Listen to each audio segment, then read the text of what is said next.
एक ही छत के नीचे मेरे 5 पति। होशियारपुर की सच्ची घटना। राज जानकर आपके भी होश उड़ जाएंगे। मैं आज आप लोगों को एक बेबस लड़की की कहानी सुनाने जा रही हूँ, जिसकी ज़िंदगी में दुख और तकलीफ़ बहुत ही ज़्यादा थे, जिसको सुनकर आपकी भी आंखों में आंसू आ जाएंगे। मेरा नाम रजनी है।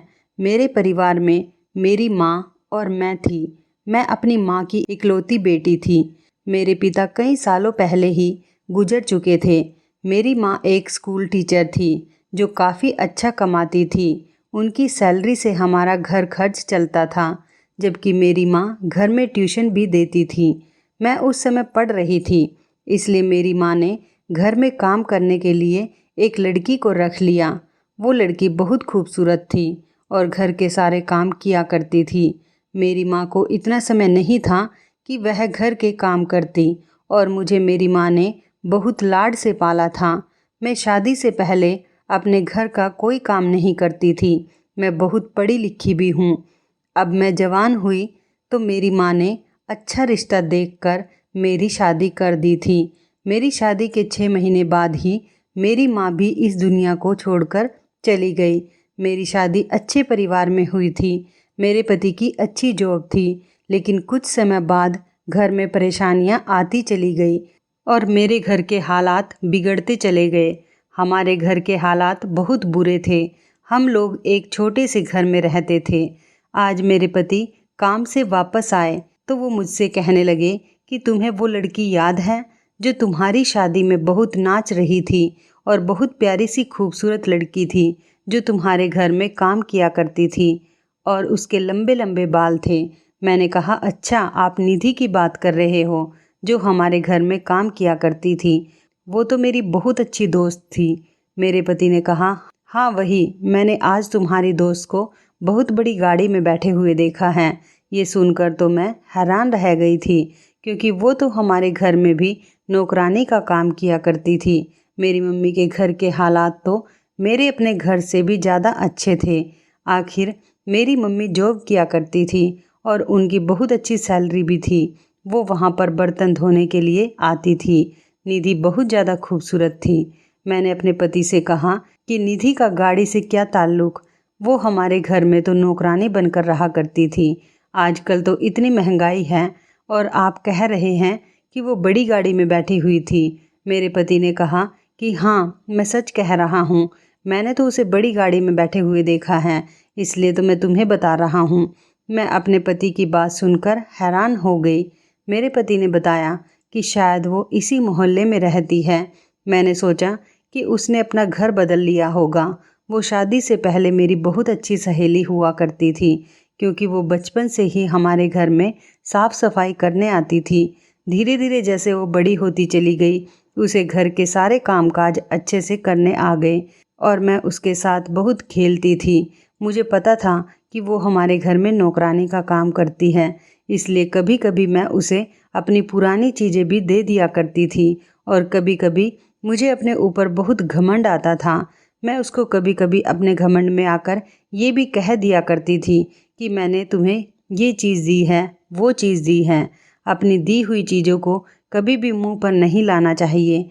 शायद इसी बात की मुझे सज़ा मिल रही थी, लेकिन मैंने सोचा कि ज़रा उससे बात करके तो देखूं और पूछती हूँ कि उसके हालात इतने कैसे बदल गए। लेकिन जब मैं उसके मोहल्ले में गई और मैंने पूछा कि निधि का घर कौन सा है, तो उन्होंने मुझसे कहा कि वो निधि जो लोगों के घरों में काम किया करती है।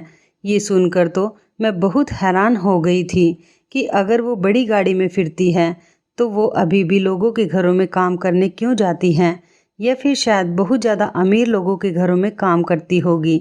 लेकिन जितने भी अमीर घरों में काम कर लो, आपको कोई इतने पैसे तो नहीं देता कि आप उससे अपनी बड़ी सी गाड़ी खरीद सको। मुझे इस बात पर बहुत हैरत हुई थी, ये जानकर कि लोगों के घरों में काम करने वाली लड़की के पास गाड़ी भी है, और मेरा पति जो कि सरकारी नौकरी करते हैं, उसके हिसाब से भी हमारे पास 2 वक्त की रोटी पूरी नहीं हो पाती। हमारे खर्चे तक पूरे नहीं हो पाते, क्योंकि मेरे 4 बच्चे थे और चारों बच्चों के बहुत खर्चे थे। मैं उससे मिलना चाहती थी, लेकिन वह अपने घर पर नहीं थी। पर मैंने उसका घर देख लिया था। जिस औरत से मैंने उसके बारे में पूछा था, उसने मुझे कहा कि वो तो बड़ी अजीब सी लड़की है। आपकी क्या लगती है? क्या आप उसकी कोई रिश्तेदार हो या उसकी कोई दोस्त हो? उसने मुझे जिस तरह से देखा था, अगर मैं उससे कहती कि हाँ, मैं उसकी रिश्तेदार हूँ, तो वो कहती कि फिर तो आप भी बड़ी अजीब हो।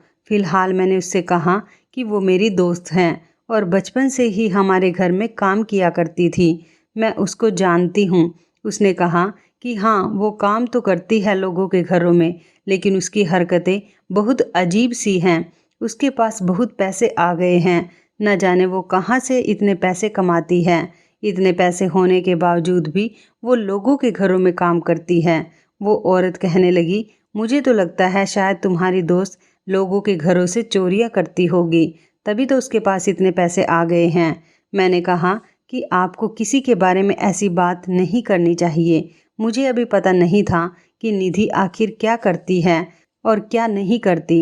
वो मेरी दोस्त थी, इसलिए मेरा इतना हक तो बनता था कि अगर कोई मेरी दोस्त की बुराई कर रहा है तो उसको मैं ये बता सकूं कि आप उसकी बुराई करके गलत कर रही हो। उसकी बुराई नहीं कर सकती क्योंकि मुझे भी नहीं पता था कि वह क्या कर रही है।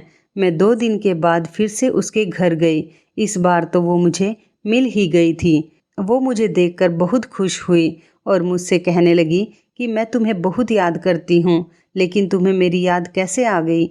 मैंने कहा कि बस आ ही गई तुम्हारी याद। अब तुम ये बताओ कि तुम कैसी हो? वो मुझसे बहुत मुस्कुराकर कहने लगी। मैंने कहा, हाँ, मैं बिल्कुल ठीक हूँ। वो कहने लगी, मैंने तुम्हें 7 साल बाद देखा है। मैंने उससे कहा कि क्या बताऊँ यार, बस बच्चों में घिर कर रह गई हूँ। 4 बच्चे हैं मेरे पास, इसलिए हमेशा उनमें बिजी रहती हूँ। आज बड़ी मुश्किल से तुम्हारे लिए वक्त निकाल कर आई हूँ। आज मेरे पति की छुट्टी थी, इसलिए बच्चों को उनके पास छोड़कर आई हूँ। कहीं लेकर जाती हूँ तो बहुत ज़्यादा तंग करते हैं, इसलिए बच्चों को घर ही छोड़कर आई हूँ और सोचा कि तुम्हारे साथ थोड़ी गपशप भी हो जाएगी। उसने कहा कि अब अंदर आ जाओ। जैसे ही मैं घर के अंदर आई तो मैं हैरान रह गई कि उसके घर के हालात तो मेरे घर के हालात से भी बहुत अच्छे थे। उसके घर में एक बड़ी सी एलईडी लगी हुई थी और एक एसी भी लगा हुआ था। मैंने कहा कि ये सब कुछ क्या है? मैं तो तुम्हारा घर देखकर हैरान ही रह गई हूँ और मैंने सुना है कि तुम अभी भी लोगों के घरों में काम करती हो। मैं बहुत सोच समझकर बोल रही थी कि कहीं निधि को मेरी किसी बात का बुरा ना लग जाए।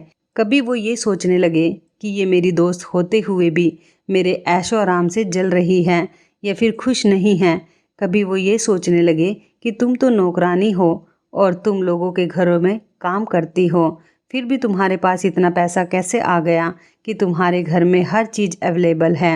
मैंने बस इतना कहा कि तुम काम तो अभी भी नौकरानी का ही करती हो ना, फिर तुम्हारे पास इतने सारे पैसे कहाँ से आए, या फिर तुम किसी बहुत अमीर घर में नौकरी करती हो। तब उसने मुझे अपनी कहानी सुनाई और ऐसी बात बताई कि मैं तो हैरान ही रह गई। वो कहने लगी कि मैं एक ही घर में काम करती हूँ और मैंने अपनी कमाई से ही ये सब कुछ किया है। निधि मुझसे कहने लगी कि तुम्हारी माँ बहुत अच्छी थी।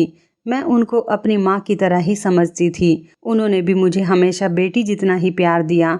जब तुम्हारी शादी के बाद तुम्हारी माँ इस दुनिया से चली गई, उसके बाद तुम तो अपनी ज़िंदगी में बिजी हो गई थी, पर मेरी ज़िंदगी में तो कुछ भी बदलने वाला नहीं था। तुम्हें तो पता है मैं बचपन से ही अनाथ हूँ। मेरा अपना कोई भी नहीं है। मैं बस इसी तरह से लोगों के घरों में काम करती रही और फिर मुझे एक बहुत ही अमीर घर में काम करने के लिए नौकरी मिल गई। वो एक बहुत बड़ी हवेली है जहाँ पर 4 भाई रहते हैं और उनकी माँ है। पिता उनके काफ़ी सालों पहले ही गुजर चुके थे, इसलिए पूरे घर में माँ की ही हुकूमत चलती है और उन्होंने ही अपने बेटे की शादियाँ भी अपनी मर्जी से करवाई थी। और सबसे अजीब तो ये है कि चारों भाइयों के पास अभी तक कोई औलाद नहीं है, क्योंकि उनकी माँ ने उनकी शादियाँ अपनी बहन की चारों बेटियों से करवा दी। जिन मैडम के घर में मैं काम करती हूँ, उनकी बड़ी बहन की ख्वाहिश थी कि वो अपनी चारों बेटियों की शादी अपनी छोटी बहन के बेटों से कर दें। वो लोग बहुत अमीर और पढ़े लिखे लोग हैं। जबकि चारों बहुएं भी बहुत पढ़ी लिखी हैं। इसलिए उन्होंने अपनी बहन का कहा नहीं टाला और अपनी बहन की बेटियों को अपनी बहू बना लिया। और तुम कभी उनके बेटों की पत्नियों को देखोगी तो तुम हैरान रह जाओगी। उनके चारों लड़के देखने में बहुत स्मार्ट हैं और वो चारों बहनें जो उनकी पत्नियां हैं वो तो बहुत ही काली हैं, जिनको देखने का भी दिल ना करे। मैंने उससे कहा कि ऐसा भी होता है। वो मुझसे कहने लगी, हाँ होता है। बड़ी मैडम ने अपनी बहन को ज़बान दी थी और उनके ख़ानदान में ज़बान को बहुत अहमियत दी जाती थी। इसलिए उन्होंने अपनी बहन की चारों बेटियों को अपने घर की बहू बना लिया और वो चारों ही ना किसी काम की हैं और ना ही किसी को खाना बनाना आता है और ना ही किसी के अंदर कोई अकल है। पढ़ी लिखी तो सब हैं और डिग्रियां भी सबके पास हैं, लेकिन आता जाता किसी को कुछ भी नहीं है। मैंने निधि से कहा कि निधि, क्या वो लोग तुम्हें ज़्यादा पैसे देते हैं? उसने मुझसे कहा कि हाँ, वो लोग मुझे 40,000 रुपये महीना देते हैं। उनका घर बहुत बड़ा है, इसलिए उस घर के काम भी बहुत ज़्यादा होते हैं और इतने बड़े घर का काम करने के लिए हर कोई नौकरानी राजी नहीं होती। मैंने उससे कहा कि तुम 40,000 रुपये महीना कमाती हो, तुमने इतना सब कुछ कैसे कर लिया? मुझे अभी भी निधि की बात समझ में नहीं आ रही थी। निधि मुझसे कहने लगी, क्या तुम मेरा राज जानने के लिए ही यहाँ आई हो? मैंने कहा, हाँ, मुझे भी तो बताओ अपने बारे में। मैं तुम्हारे बारे में जानना चाहती हूँ, फिर मैं तुम्हारी दोस्त हूँ। मैंने उसको बताया कि मेरे पति सरकारी नौकरी करते हैं, ज़्यादा अच्छी पोस्ट पर नहीं हैं, लेकिन सरकारी नौकरी में फ़ायदे तो होते ही हैं। फिर भी हमारा घर ठीक से नहीं चलता, बहुत तंगी के बाद गुजारा करना पड़ता है, बहुत मुश्किल हो जाती है। बच्चों का खर्च भी पूरा नहीं होता। एक तरफ बच्चों का खाना पीना और दूसरी तरफ बच्चों की पढ़ाई की चिंता लगी रहती है। स्कूल ट्यूशन की फ़ीस में भी काफ़ी दिक्कत आती है। ज़िंदगी में कोई खुशी नहीं रही है और ज़िंदगी में कोई सुकून भी नहीं है। निधि मुझसे कहने लगी, जब तुम यहाँ से जाओगी तो तुम्हारी ज़िंदगी में भी खुशियाँ आ जाएंगी और सुकून भी। मैंने उससे कहा कि क्या मतलब है तुम्हारा? मैं समझी नहीं। उसने मुझसे कहा, मैं तुम्हें बाद में समझा दूंगी, पहले इधर आओ, मैं तुम्हें कुछ बताती हूँ। वह मुझे एक कमरे में ले गई, शायद वो उसका बेडरूम था। बेडरूम में भी बहुत अच्छा और महंगे वाला फर्नीचर पड़ा हुआ था और उधर भी एक बड़ी सी एलईडी लगी हुई थी और एक तरफ बहुत बड़े और खूबसूरत सोफ़े पड़े हुए थे। कमरे की डेकोरेशन कमरे की खूबसूरती को बढ़ा रही थी और उसके घर में हर तरह की फैसिलिटीज़ मौजूद थी।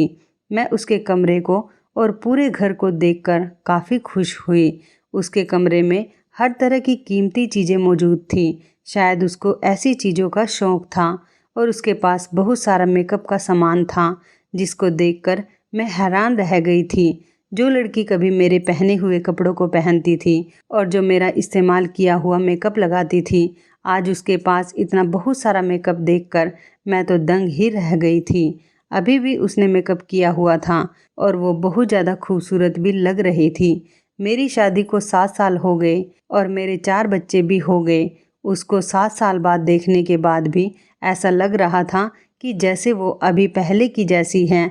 जब औरत माँ बनती है और गृहस्थी में पड़ जाती है, तभी उसकी हालत थोड़ी बहुत ख़राब हो जाती है, वरना जिन औरतों को घर गृहस्थी की टेंशन नहीं होती, उन पर शायद कोई फ़र्क नहीं पड़ता। वे एक एल्बम उठाकर लेकर आए और कहने लगी कि तुम इसको देखो, फिर मैं तुम्हें बाकी की बात बताऊंगी। जब मैंने एल्बम खोलते ही उस एल्बम के पहले फ़ोटो को देखा तो मेरे कदमों तले से ज़मीन ही निकल गई थी। उस फ़ोटो में उसके साथ एक आदमी खड़ा हुआ था, जिनकी शक्ल कुछ ज़्यादा अच्छी नहीं थी। वो तो बहुत उम्रदराज आदमी लग रहा था। मैंने निधि से कहा, निधि, तुम्हारी शादी भी हो गई है, अब तुम्हारे पति कहाँ हैं? हो सकता है काम पर गए होंगे। उसने मेरी बात का कोई जवाब नहीं दिया और मुस्कुराने लगी। लेकिन जब मैंने आगे की एल्बम खोली तो उसको देखते ही मेरे कदमों तले से ज़मीन निकल गई थी। दूसरी तस्वीर में भी निधि खड़ी हुई थी और उसके साथ में जो आदमी खड़ा था वो कोई और था। इसी तरह जब मैंने आगे एक और तस्वीर देखी तो उसमें भी निधि के साथ कोई तीसरा आदमी खड़ा हुआ था।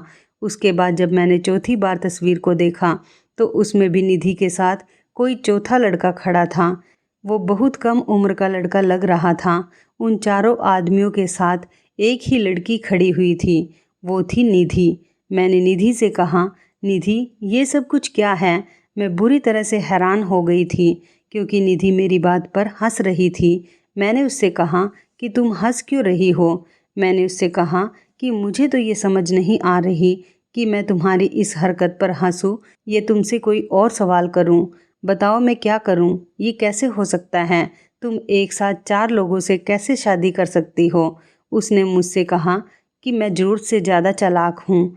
दुनिया में 2 ही लोग कामयाब होते हैं, जो पहले से ही ख़ानदानी अमीर होते हैं या फिर वो जो अपनी चालाकी से अपना काम निकालते हैं। मैंने उससे कहा, तुम बातों को कितना घुमा रही हो? जल्दी जल्दी मुझे सब कुछ बता दो ताकि मैं समझ सकूं। ये सब कुछ क्या है? आखिर तुमने एक ही वक्त में 4 लोगों से कैसे शादी की है? ऐसे तो हो ही नहीं सकता था। लेकिन निधि तो सस्पेंस पर सस्पेंस क्रिएट किए जा रही थी।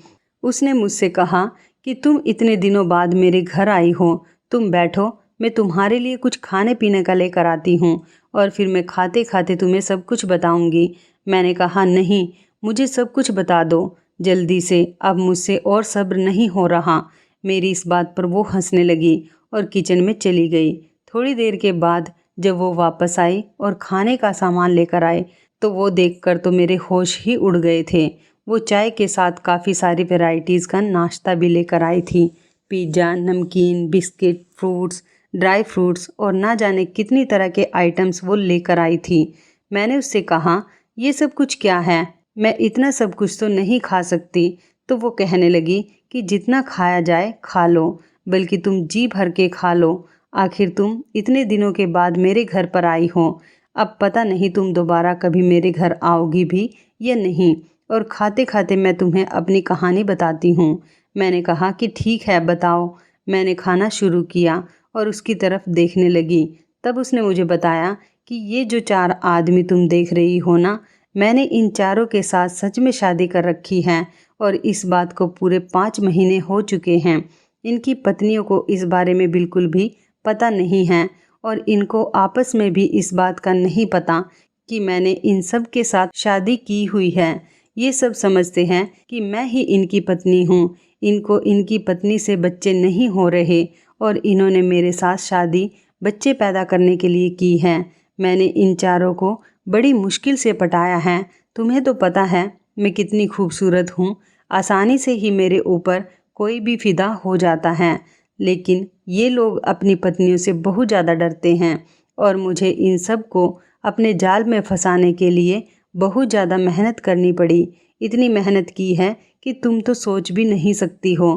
किसी को मेरी खूबसूरती पसंद थी तो उसे अपनी खूबसूरती के जाल में फंसा लिया और किसी को बच्चों का शौक़ था तो उसको बच्चों का लालच देकर बड़ी मुश्किल से फंसाया और समझाया कि बच्चों से ही तो ज़िंदगी होती है।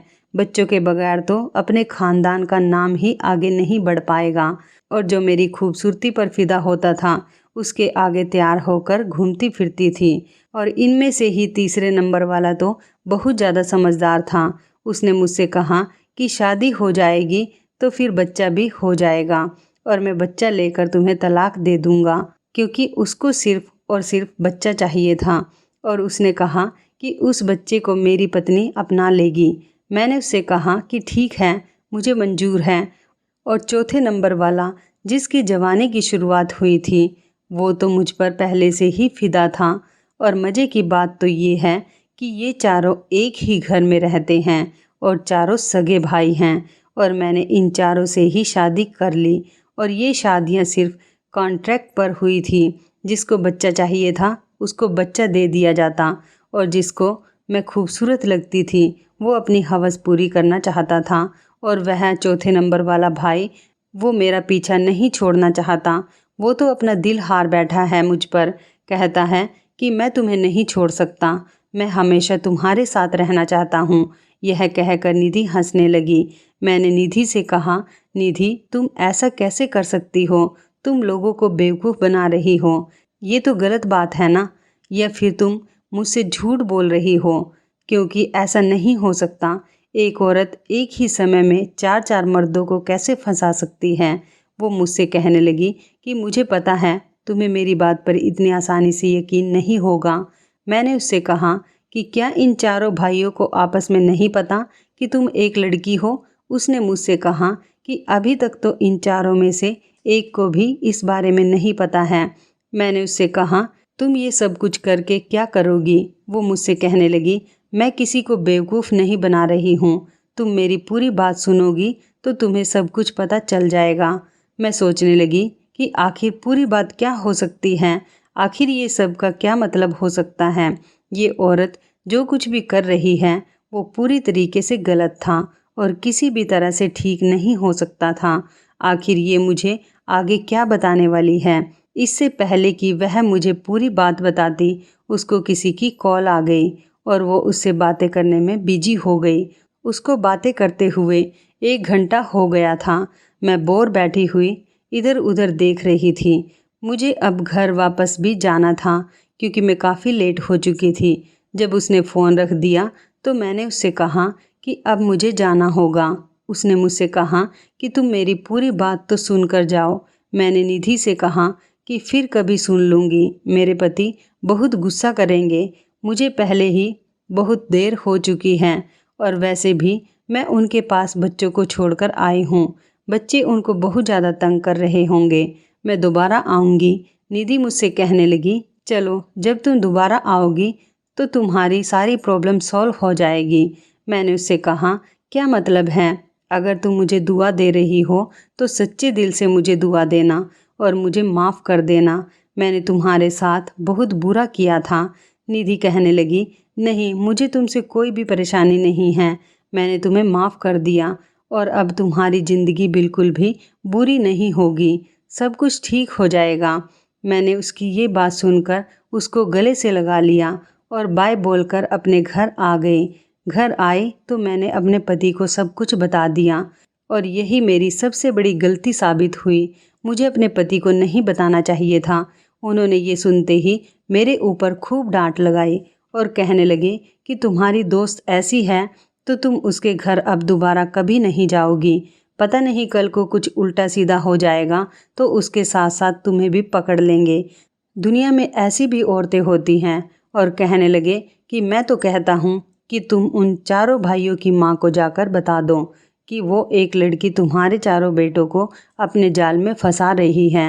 मेरे पति तो बहुत ज़्यादा गुस्सा हो गए थे और उन्होंने मुझे बहुत सारी बातें भी सुनाई। मेरी माँ ने मुझसे कहा था कि अपने पति को कभी अपने जानने वालों के बारे में मत बताना। सच्चाई जानने के बाद तुम तो शायद उनको माफ़ कर दोगी, लेकिन तुम्हारा पति कभी तुम्हें माफ़ नहीं करेगा और हमेशा तुम्हें उन्हीं लोगों के ताने देता रहेगा।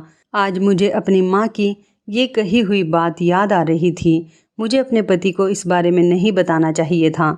मामला रफा दफा करने के लिए मैंने अपने पति से कहा कि नहीं, हमें क्या ज़रूरत है कि हम उसकी बात वहाँ जाकर बताएंगे। बस मैं कभी अब दोबारा उसके घर नहीं जाऊँगी। मेरे पति कहने लगे कि हाँ ठीक है, बस अपना घर संभालो और अपने बच्चों को संभालो। मैं अपने पति से तो नहीं कह पाई, लेकिन अपने मन में सोच रही थी कि मुझे निधि के घर दोबारा जाना होगा। मैं उसके घर दोबारा जाना चाहती थी क्योंकि मैंने अभी निधि से पूरी बात नहीं सुनी थी। मैं अभी उसके बारे में पूरी जानकारी लेना चाहती थी और उसने मुझसे कहा था कि जब तुम यहाँ से जाओगी तो तुम्हारी सारी प्रॉब्लम सॉल्व हो जाएगी। पता नहीं ऐसी क्या बात थी जिससे मेरी प्रॉब्लम सॉल्व होने वाली थी। इसलिए मैं ज़रूर निधि के घर दोबारा जाना चाहती थी, पर मुझे अब उसके घर जाने का टाइम नहीं मिल पा रहा था क्योंकि पहले तो मैं अपने पति के पास बच्चों को छोड़कर चली गई थी। अब मुझे अपने बच्चों को भी साथ लेकर जाना पड़ता, इसलिए मेरे लिए अब उसके घर जाना बहुत ज़्यादा मुश्किल हो रहा था। पर मैं हिम्मत करके अपने बच्चों को निधि के घर लेकर गई। अपने बच्चों से तो मैं आधे रास्ते में ही तंग आ गई थी। वो मुझे हद से ज़्यादा परेशान कर रहे थे। मेरे बच्चे बहुत चंचल थे। कभी दुकान को देखकर कोई चीज़ मांगते, एक का हाथ पकड़ती थी तो दूसरा भाग जाता था।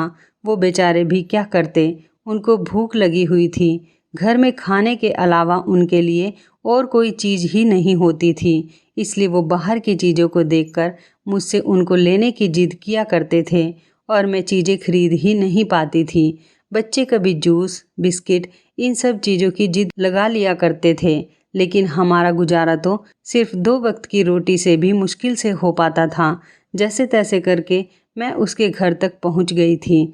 जब मैं उसके दरवाजे पर पहुंची तो उसके पड़ोस में रहने वाली एक औरत मुझसे कहने लगी, निधि तो घर पर ही नहीं है, वो तो कहीं पर चली गई है और अपना थोड़ा बहुत सामान भी यहाँ से ले गई। मुझे उस औरत की बात सुनकर निधि पर बहुत गुस्सा आया था, क्योंकि मैं बहुत मुश्किल से उसके घर तक पहुँची थी और वो मुझे यहाँ पर मिल भी नहीं पाई। मैं वहाँ से जाने ही लगी थी कि तभी उस औरत ने मुझे आवाज़ दी और कहने लगी कि आपका नाम रजनी है ना? मैंने कहा हाँ, मैं रजनी ही हूँ। वो औरत कहने लगी कि निधि आपके लिए एक लेटर देकर गई है और मुझसे कह कर गई थी कि एक रजनी नाम की लड़की मुझसे मिलने आएगी तो उसे ये लेटर देना। मैंने उस औरत के हाथ से वो लेटर ले लिया। शायद उसमें कुछ लिखा हुआ था। मैं घर चली गई। जब मैंने वो लेटर खोल कर देखा तो उसमें उसका मोबाइल नंबर लिखा हुआ था और कोई भी बात नहीं लिखी हुई थी। फिर मैंने उस नंबर पर कॉल की। कॉल रिसीव होते ही उस पर निधि बोल रही थी। मैंने निधि से कहा, मैं रजनी बोल रही हूँ। वो कहने लगी, मैं तो तुम्हारी कॉल का 1 हफ्ते से इंतज़ार कर रही हूँ।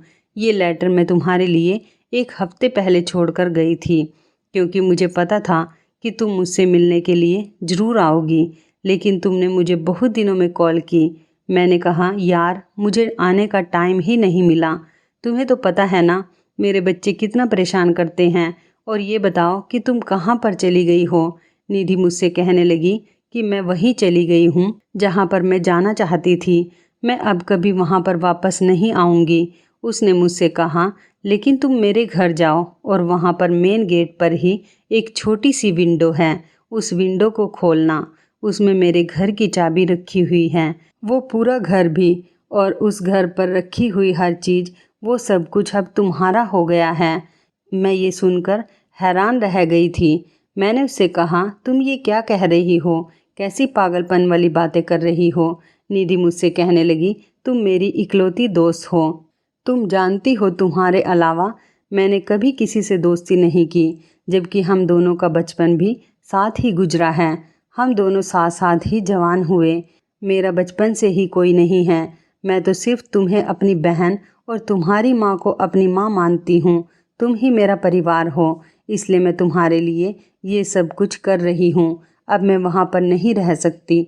मैंने उससे कहा कि तुम मुझसे मजाक क्यों कर रही हो? तो वो मुझसे कहने लगी, अब तुम अपनी ज़िंदगी में खुश रहो। ये कहकर उसने फ़ोन काट दिया। जब मेरे पति घर आए तो मैंने उनको ये सारी बात बताई।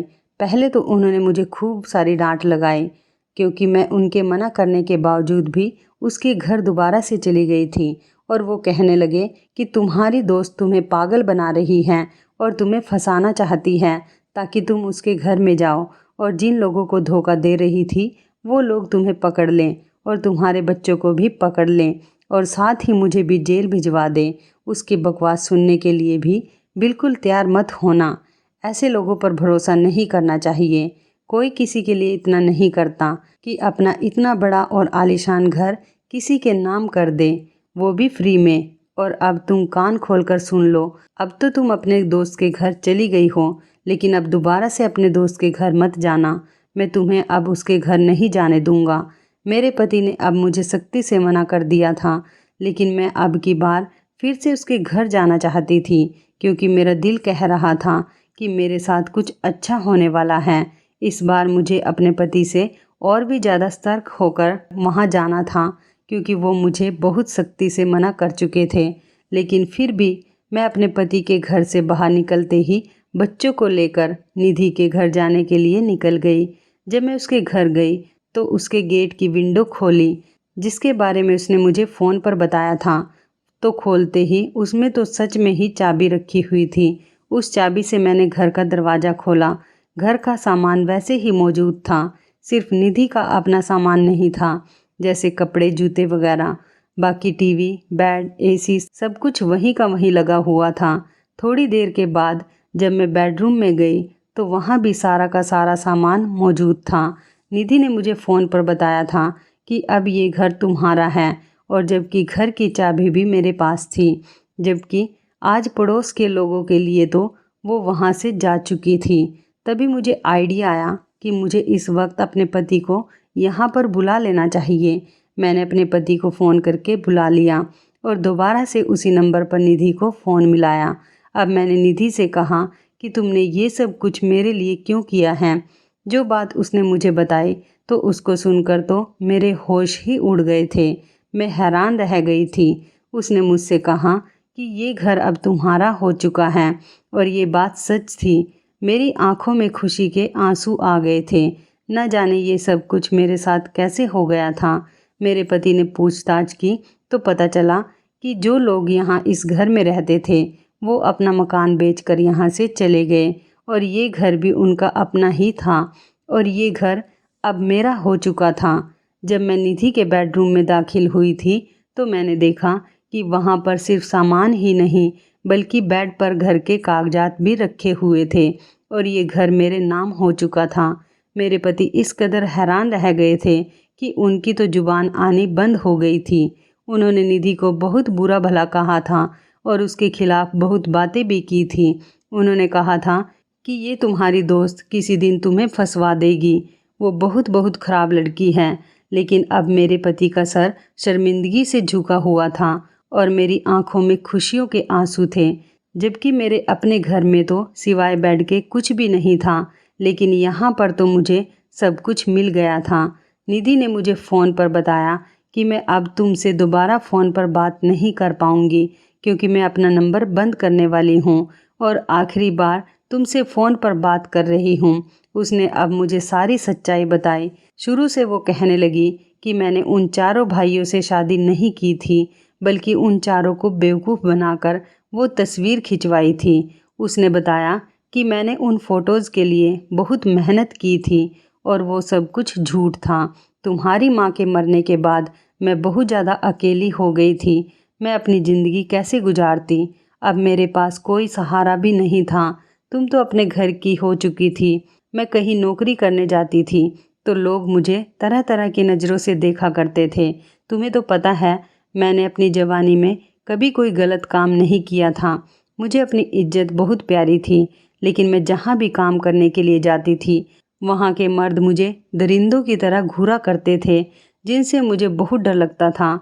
कोई मुझसे शादी करने के लिए भी तैयार नहीं था, क्योंकि मेरा अपना कोई वजूद नहीं था। मेरा अपना कोई सहारा भी नहीं था। भले ही मैं बहुत खूबसूरत थी, लेकिन मैंने कभी अपनी खूबसूरती का गलत फ़ायदा नहीं उठाया था। मैं चाहती थी कि मैं भी इज्जत से पैसा कमा सकूं, लेकिन मुझ में कोई हुनर नहीं था। इसी वजह से मुझे कोई अच्छी नौकरी भी नहीं मिल सकती थी, और ना ही मैं पढ़ी लिखी थी। मैं तो सिर्फ नौकरानी के ही काम के लायक थी। अब मैं अपनी तकदीर से बहुत परेशान हो गई थी।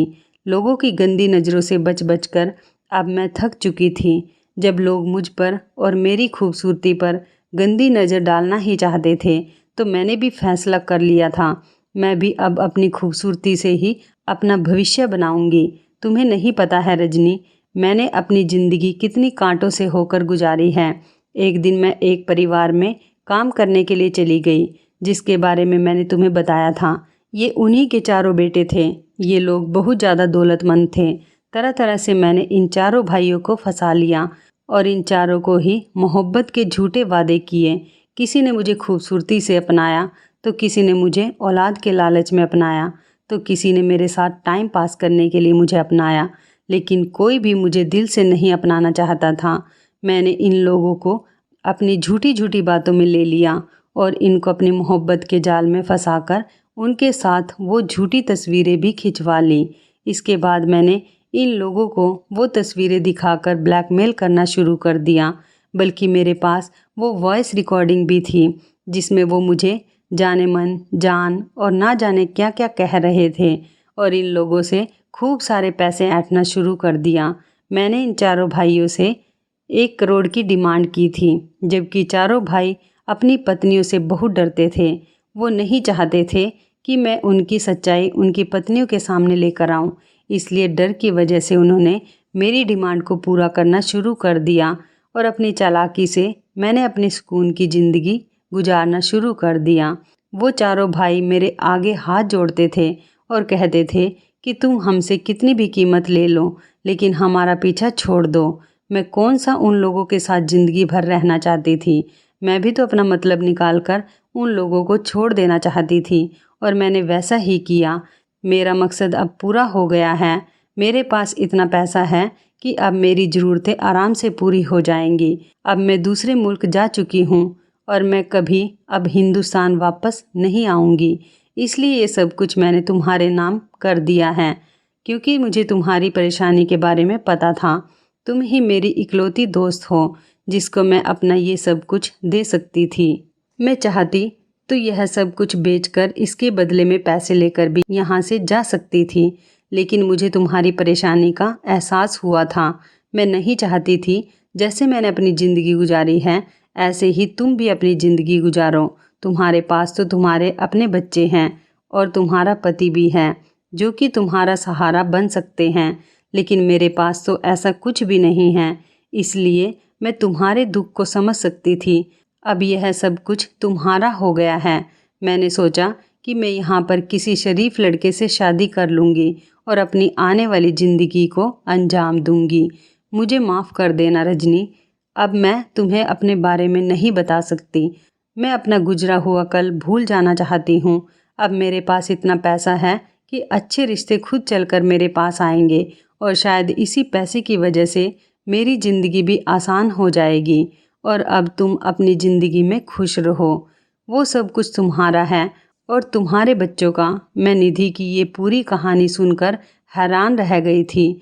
मैंने इसकी अकल की दाद दी। वैसे तो जो भी उसने किया था वो गलत था, लेकिन मुझे लगता है कि उसने बिल्कुल ठीक किया था, क्योंकि आजकल की दुनिया में ज़िंदा रहने के लिए आपको सिर्फ पैसों की ज़रूरत है।